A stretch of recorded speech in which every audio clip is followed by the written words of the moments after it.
My name is Matt Carlson, and I'm a professional videographer based out of Indianapolis, Indiana. I mostly shoot on Sony mirrorless cameras for video, but I was lucky enough to buy a FujiFilm X100V from B&H when it was in stock, just for fun when I felt like taking photos. Film photography has always seemed really cool to me, but the process is much more inconvenient than digital and way more expensive, having to buy rolls of film. So when I was looking for a camera that could match the film look, but was digital, the X100V kept showing up in my research. It uses JPEG film recipes that can be found on the Fuji Weekly website, and you can match all of these great different film looks straight out of camera with no post-editing. I have made a couple X100V videos here on my YouTube, which I will link at the end of this video.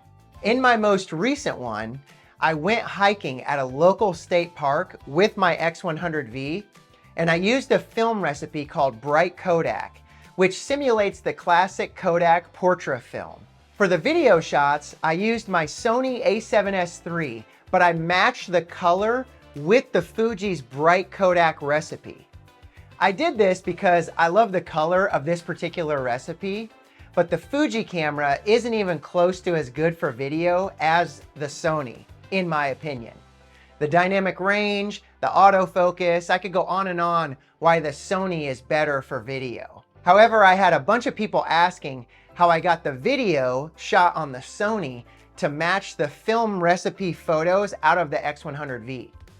So in this video, I'm going to show you how I did it, and then maybe you can match your favorite camera with another camera's color. So let's head over to the computer and I'll walk you through it. Okay, so the key to this whole process when you're matching cameras or just color correcting in general is this color chart. I would recommend getting one. I'll put a link in the description for this color chart here that I have, but I've used it a ton for matching other cameras to my a7S III, which is the main camera that I film on. So whether it's like GoPro, or I have a few different drones from different drone companies that I try to match to the color of the a7S III. So that is the key to this whole process. So this is the Fuji shot, and I've added a couple markers in here just so that I can keep referencing the same point. But what I do is shoot just outside on a sunny day, because this is the Bright Kodak recipe from the Fuji, which you can use in video as well as photo. It looks better in photos, but you can use it in video. But just like I said before, the video features and the autofocus and all that stuff is way better on the Sony. So I just wanted to try to get the color of this just for when I want to have fun or use the Kodak look on my a7S III. So this is shot in the same situation, facing the sun with the color chart, and I just kind of move it around so that I can get no reflections, and then I add a marker, and what I do is draw a mask just around the color chart for each of these, and I'll show you why here in a second. But the first thing that I do is I go into my camera matching and go to Cinematch. Now, Cinematch is a program that I've paid for, and I love it. I highly recommend it. I'm not sponsored by them. I just think it's a great program. But the reason that I do all of my color correction inside of Cinematch is because they have this feature where you can export a LUT. And so once I get everything done and dialed in within Cinematch, I can just export a LUT and then go into my LUTs here and just add a LUT. I've added a LUT, Sony S-Log3 to Fuji Kodak, and boom, there it is. It's done. One click. And so that's really nice because it just saves me a ton of time. So I'm going to show you how I color correct within Cinematch.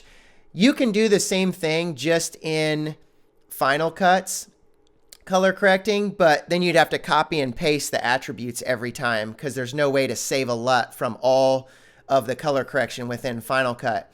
But essentially, you would use the hue versus hue, hue versus sat, as I'm going to show you here in Cinematch.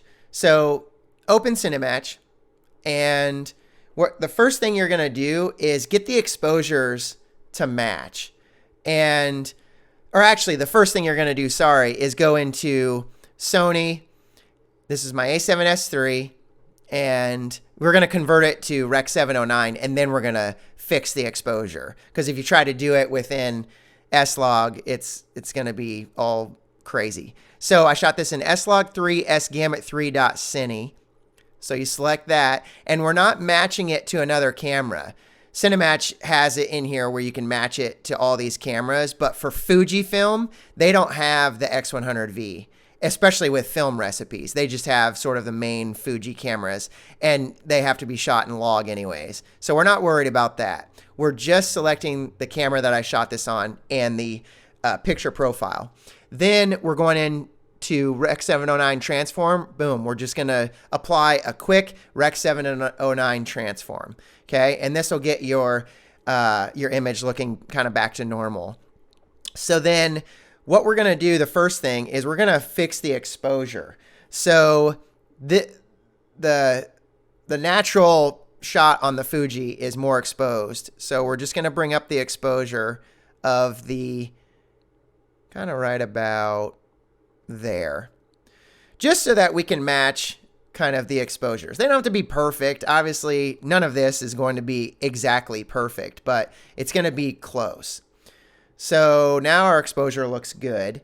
And the temperature and tint, we'll kind of mess with that at the end, just because we're going to try to get our colors to match first, and then we can kind of get the temperature if we want it a little warmer, or if we want the green or magenta hue, especially if you have skin tones in your image. Okay, so here's the main part. This is the hue versus hue, hue versus saturation, and hue versus luminance. So what we're going to do is we're going to create these masks around just the color chart. Okay, so you just have the two color chart masks. Now, instead of looking at waveform, we're going to look at vector scope. Okay, this is how you can match the colors. So you have all the different colors here on the color chart, and these points are showing you each of these colors. And how close they are to these boxes is how saturated they are. So we can mess with that as well if we need to. But the first thing we want to do is kind of get the colors the right way. So the first thing we can see is the A7S III is much more cool of an image than the other colors. Or than the other camera. So we can see how it'll shift the whole image towards where we want to go. So for now, we'll just set it, right about there. And then the tint, that's going to shift it as well. And we'll have to see where we want to move the tint after we kind of mess with it. But this is just a good starting point because you're shifting the whole image a little bit. And you can keep going back and referencing kind of the image as you go. But the key is adding points to this line here for hue versus hue and hue versus saturation. And I try to add them all the way across. Add as many as you can so you have as many points as possible. Now we're just going to start. We have both of them are masked out. So we can see here that this is our Fuji and this is our A7S III. So we'll just start with the yellow. And it looks like the yellow is a little bit more green. So we're just going to push that up just a hair and just get them on the same line. And now it looks like the saturation is less as well. So we're going to do the same thing and just go through and add points every so often.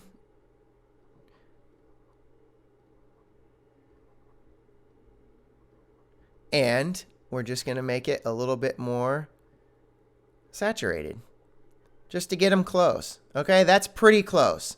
If we need to make fine-tune tweaks at the end, we can. So now looking at our green, it looks like our green is undersaturated as well. So we're going to boost that a little bit. And those are pretty close. We may need to move the green just a hair towards yellow. Okay, that's not too bad. Now we're looking at our cyan. So our cyan is also undersaturated a little bit. So we'll go in here, cyan, boost that up some. And then we need to move it down towards green a little bit. And again, this is going to affect the sky if you have a blue sky in your image. So the blue and the cyan will affect that. So if you don't like it, you can just go in and tweak it once you take the mask off. All right, that's pretty close. Now the blue is much more true towards blue, and we want to push it towards cyan like the Fuji. So we're just going to take that blue, move it down. Okay, that's pretty close. That's pretty close. Now we're going to go up to magenta, which is already pretty good right there. And that's partially because I moved the tint over. But if it's not close, just get it close like all the other ones. We may need to move it just a hair. Just a hair towards red. That's pretty close. Now here's red. So that's going to affect the skin tones. And it's also pretty close. We may need to increase the saturation just a hair on the red. Oh, that's the hue. I'm sorry. Don't do that. Oh, no, that's the saturation. We're good. Okay. Not bad. Not bad at all. Okay, so now if we get rid of our vector scope and we look at our image without our mask, we are getting closer. Let's look at this one. Okay, so this one is close, but there's still a few adjustments that we can go in and make to this one. So one thing is it's undersaturated. So I'd come in here to my saturation, I'd boost it up. Now that's starting to look a lot better. Okay, that's pretty close. Okay, notice the green grass, the yellows, they're a little bit off. And my cyan is a little bit off as well. So again, now that our mask is off, we can just come in here and we can look at our blues. And our blues are not quite there. See, now we're moving them towards cyan, where they're a little bit closer to this image. See how that works? So that's really the basis of how you can match cameras. If you have any questions, leave them in the comments and I'll try to answer them. Again, I'm not a professional colorist or anything like that. I'm just trying to color match cameras like GoPros and drones and whatever else for my Sony, just because of how much I love my Sony a7S III for video. So then what you can do is you can just come in, add a border, you know, whatever kind of border you want. You can do a Super 8 border, which is popular. I just got this border off of Tropic Color, which is a great place for different kinds of assets for video.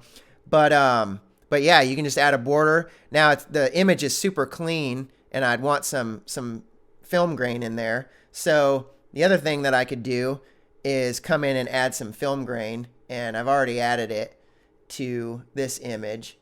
And 100% is probably too much, and it defaults to iMovie, which throws off your entire color. So go to realistic grain if you're using Final Cut.